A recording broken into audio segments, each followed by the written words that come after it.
फूलपुर गांव का चौराहा, एक पुराना बरगद का पेड़। रामू अपनी कचौरी का ठेला लगा रहा है।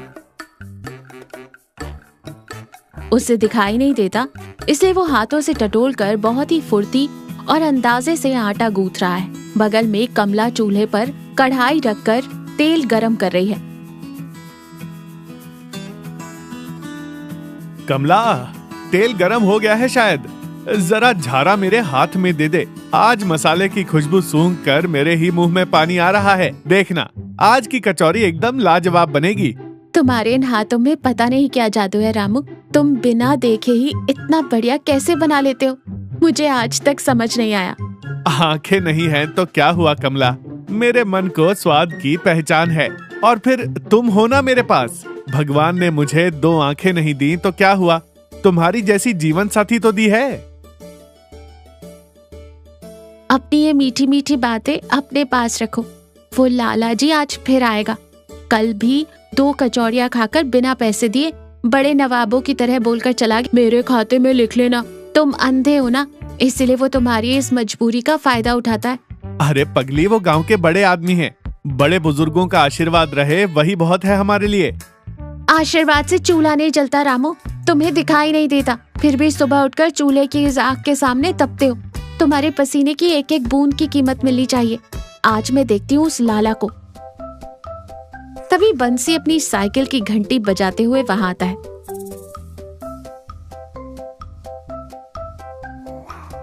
ओ रामू भाई, आज तो खुशबू पूरे गांव में फैल रही है। कचौरी की सब्जी में हींग थोड़ी ज्यादा ही मार दिया है क्या? अरे बंसी भाई, आओ आओ, आज स्पेशल मसाला कूटा है, लगा दूं 1 प्लेट? लगा दे भाई, 1 प्लेट तो खींच ही लूंगा, लेकिन आज जेब में फूटी कौड़ी नहीं है। कल मेरी पेंशन आएगी तो सारा पुराना उधार भी चुका दूंगा, पक्का। लो भाई, खाता बैच का एक और सदस्य आ गया। बंसी भैया, अगर आप लोग खाकर पैसे नहीं दोगे तो ये मेरा अंधा पति हमेशा इसी अंधेरे में रह जाएगा। ऐसे ही मुफ्त में बांटते रहे तो हम दोनों क्या खाएंगे? अरे भाभी, सुबह सुबह इतना गर्म क्यों हो रही हो? रामू मेरा यार है, इसलिए हक से मांग लिया। खैर छोड़ो, फिलहाल मेरे पास ये 10 रुपए पड़े हैं, इसकी हाफ प्लेट ही दे दो।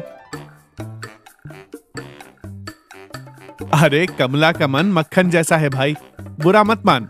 ये ले, खाकर बता पहले बनी कैसी है। बंसी कचौड़ी खाता है और खुशी से उछल पड़ता है।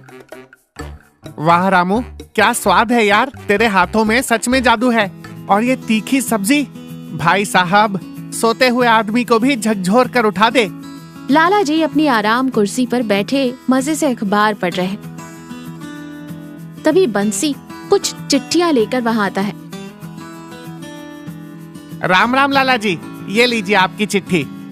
राम राम बंसी, और बता क्या चल रहा है गांव में आज? नया क्या चलेगा लाला जी, सुबह सुबह उस अंधे रामू की कचौरी खाई थी। उफ, आज जो कचौरियां बनाई है ना उसने, सच कह रहा हूँ, एकदम अमृत लग रही थी। कचौरी उस रामू की? अरे कल ही तो खाई थी मैंने, कोई खास नहीं थी। अरे नहीं लाला जी, आज कोई नया मसाला डाला है उसने, खुशबू से ही दिमाग घूम जा रहा है। मेरी मानिए तो शाम को एक बार जाकर जरूर चखिए। ठीक है, शाम को उधर से ही निकलूंगा। वो कमला थोड़ी तेज है, लेकिन रामू तो बेचारा अंधा है, आसानी से 2 कचौरियां मुफ्त में खिसका लूंगा। ठीक है बंसी, देखते हैं शाम को। शाम का समय, रामू ठेले के पास बैठा है, कमला बर्तन समेट रही है। तभी लाला जी अपनी छड़ी पकड़कर शान से आते हैं। ओ रामू, क्या कचौरी बची है या सब खत्म? रामू आवाज सुनकर तुरंत खड़ा हो जाता है। अरे लाला जी, आइए आइए, आपके लिए कैसे खत्म हो सकती है, अभी एकदम गर्मा गर्म निकाल कर देता हूँ। ध्यान रहे, आज पैसे लेकर ही छोड़ना।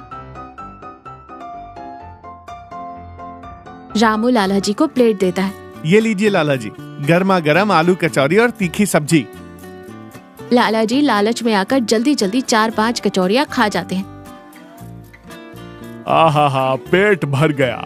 चलो रामू, मेरे खाते में लिख लेना, मैं चलता हूँ। लाला जी वो आपका खाता। लाला जी, आपके खाते की किताब तो कब की भर चुकी है, इन्हें दिखाई नहीं देता। इसका मतलब ये नहीं कि आप बिना मन वाले इंसान बन जाए। आज का तो आपको नकद देना ही पड़ेगा। क्या तू गांव के मुखिया से पैसे मांगेगी? इतनी हिम्मत तेरी? रामू अंधा है तो ये उसके कर्मों का फल है, मैं क्या करूं? मैं एक बार बोल दूं ना तो तेरा ये ठेला यहाँ से उखड़ जाएगा, जानती है? उखड़वा दीजिए ठेला। मेरा पति अंधा जरूर है, लेकिन रोज इस आग के सामने बैठकर ईमानदारी से मेहनत करता है।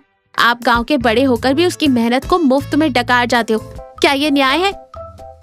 जुबान बहुत चल रही है तेरी। रामू समझा ले अपनी बीवी को। अब मैं भी देखता हूँ कि कल से तुम्हारे ठेले पर कौन आता है खाने। और फिर गुस्से में पैर पटकते हुए चले जाते। मेरी आंखों को भले ही दुनिया नहीं दिखती, लेकिन यहाँ लोगों की आहट न होने का सन्नाटा मेरे कानों को साफ सुनाई दे रहा है। हिम्मत मत हारो रामू, तुम्हारे हाथों में ईमानदारी का स्वाद है। जिसने एक बार चखा है वो लौटकर जरूर आएगा। तभी बंसी भागता हुआ आता है। रामू, ओ कमला भाभी, एक खुशखबरी है। लाला जी का पेट दर्द अभी तक ठीक नहीं हुआ। अब उनका दर्द तभी ठीक होगा जब वो तुम्हारे हाथ की तीखी सब्जी पिएंगे। सच में बंसी भाई? हाँ, वो अपने नौकर को यहाँ भेजने वाले थे, लेकिन मैंने कह दिया कि रामू ने ठेला ही नहीं लगाया। लाला जी को अपनी गलती का एहसास हो रहा है। होना भी चाहिए। किसी अंधे की लाचारी का फायदा उठाने वालों का यही हाल होता है। उसी दिन शाम को लाला जी बरामदे में पेट पकड़कर तकलीफ में बैठे। रामू और कमला वहां आते। रामू के हाथ में एक स्टील का टिफिन बॉक्स है और कमला रामू का हाथ पकड़ते हुए उसे रास्ता दिखा रही है। लाला जी रामू को देखकर हैरान होते हैं। रामू, तुम यहाँ कैसे? लाला जी, सुना है आपकी तबीयत ठीक नहीं है। मुझे बहुत दुख हुआ कि मेरे हाथ के खाने से आपको तकलीफ हुई, इसलिए मैं आपके लिए हाजमे वाली खास तीखी सब्जी बनाकर लाया हूँ। लाला जी, आपके पेट में दर्द खाने से नहीं हुआ, बल्कि किसी और की मेहनत को मुफ्त में डकारने के लालच से हुआ है। मेरा पति आंखों से अंधा जरूर है, लेकिन उसके मन में कोई खोट नहीं है। उसने आपके लिए खुद अपने हाथों से सब्जी बनाई है। लाला जी कुछ देर चुप रहते हैं। उन्हें अपनी गलती का पूरा एहसास होता है। वो देखते हैं कि एक अंधा इंसान जिसका उन्होंने अपमान किया, वो खुद चलकर उनके लिए दवा जैसी सब्जी लाया है। मुझे माफ कर दे कमला बेटी, तूने बिल्कुल सच कहा। रामू, तुझे भगवान ने आंखें नहीं दी, लेकिन एक बहुत खूबसूरत और बड़ा दिल दिया है। सच कहूँ तो आंखें होते हुए भी असल अंधा तो मैं था रामू, जो तुम्हारी मेहनत नहीं देख सका। अब मैं तुम्हारी मेहनत को कभी नहीं लूटूंगा। लाला जी अपनी जेब से 100 का कड़क नोट निकालते हैं और रामू के हाथ में रख देते हैं। ये लो रामू, ये तुम्हारा सारा पुराना उधार और आज की सब्जी के पैसे। और हाँ, कल से अपना ठेला हमारी पंचायत के ऑफिस के ठीक सामने लगाना। मैं रोज नकद पैसे देकर तुम्हारी कचौरी खाऊंगा। रामू खुशी से पैसे रख लेता है और लाला जी को टिफिन देता है। लाला जी एक चम्मच सब्जी पीते हैं और उन्हें तुरंत आराम मिलता है। वो एक गहरी सांस लेते हैं। बंसी भी ताली बजाते हुए कहता है, क्या बात है लाला जी, इसे कहते हैं ईमानदारी की जीत। आपका बहुत बहुत धन्यवाद लाला जी। मेरी आंखों को भले ही दुनिया का उजाला नहीं दिखता, लेकिन आज आपकी बातों में मुझे एक नई रोशनी मिल गई है। सभी मुस्कुराते हैं।